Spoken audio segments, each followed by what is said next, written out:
In private conversations over past few weeks, aides President Biden have discussed proposed new taxes on wealthy this year to help fund social security benefits as presidential election approaches, according to people with knowledge of matter.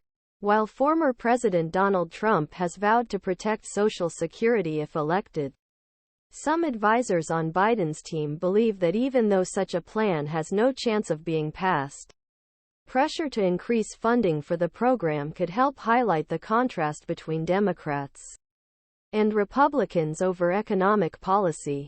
But the plan would require Biden to expand his proposed tax increases. But those increases would not affect those making less than $400,000 a year, sources said. The debate over whether Biden might unveil previously unreported plan shore up Social Security reflects a growing effort by the Democratic Party's top economic thinkers to craft populist message against Trump, who appears likely easily win the GOP nomination and move on. In the general elections, there was a significant difference among voters regarding pocket money issues. Biden's advisors also focused on campaign's likely top issues in the presidential race. Prescription drugs, taxes, and corporate price gouging were at forefront of these discussions. Economic policymakers and former administration officials participated in informal talks, including Brian Deese, who served as director of the White House National Economic Council, Bharat Ramamurti, who served as Deese's aide in White House, Martha Gimbel, one of Biden's leading economists, Michael Linden, Biden's former top budget official, University Massachusetts economist Arindrajit Dube, among others, and people familiar with domestic affairs, said President Biden told reporters on Jan. 18 that former President Donald Trump's win in the Iowa caucuses this week means nothing.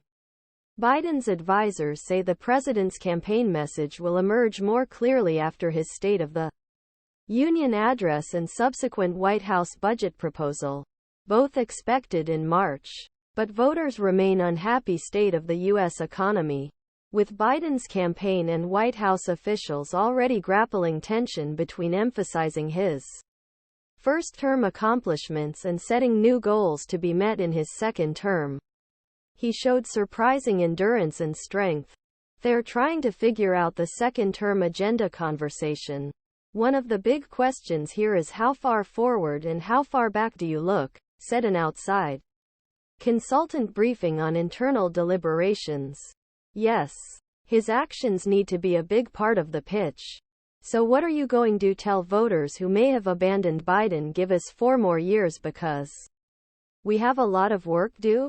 Recent polls show that the job the campaign has to do is very difficult. Nearly half of voters said Biden's policies would make them worse off financially if he wins, while the same proportion said Trump's policies would make them better off. According to a CBS NewsYouGov poll,